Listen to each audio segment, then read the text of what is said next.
Cheque bounce মামলায় একজনকে জরিমানার আদেশ দিয়েছে আদালত।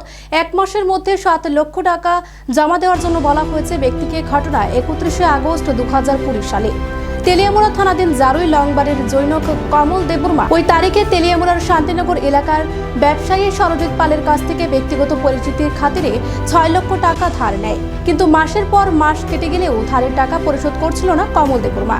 এদিকে সরজিৎ পাল তার পাওনা টাকার জন্য ক্রমাগত চাপ দিতে থাকলে 2022 সালে কমল দেববর্মা গ্রামীণ ব্যাংকের খুমলুং শাখার নামে সরজিৎ পালকে 6 লক্ষ টাকার একটি ব্যাংক চেক দেয়। কিন্তু সরজিৎ পাল স্টেট ব্যাংকের তেলিয়ামুড়া শাখায় ওই ব্যাংক চেকটি জমা দিলে চেকটি বাউন্স হয়। 17 মার্চ 2022 সালে সরজিৎ পাল খোয়াই আদালতে আইনজীবী বিকাশ দেবের হাত দিয়ে একটি চেক বাউন্স মামলা দায়ের করেন।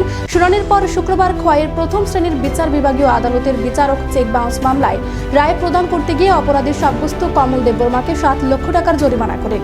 1 মাসের মধ্যে জরিমানার অর্থ আদায়ে জমা দেওয়ার নির্দেশ দেয় আদালত। জরিমানার অর্থ অনাদায়ে আরও 1 বছরের কারাদণ্ড ভোগ করতে হবে কমল দেববর্মাকে।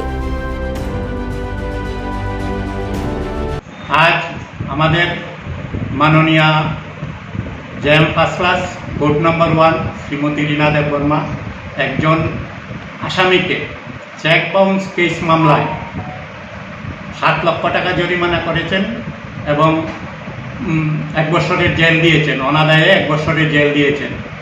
ঘটনার বিবরণে প্রকাশ, তেলিয়ামুড়া থানাধীন জারিলংপাড়া এলাকার কমল দেববর্মা নামে একজন লোক তেলিয়ামুড়া শান্তিনগর এলাকার সরজিৎ পাল নামে এক ব্যক্তির কাছ থেকে 6 লক্ষ টাকা ধার নিয়েছিলেন এবং পরবর্তীতে উনি এই ধার শোধ করার জন্য একটি চেক ইস্যু করেছেন।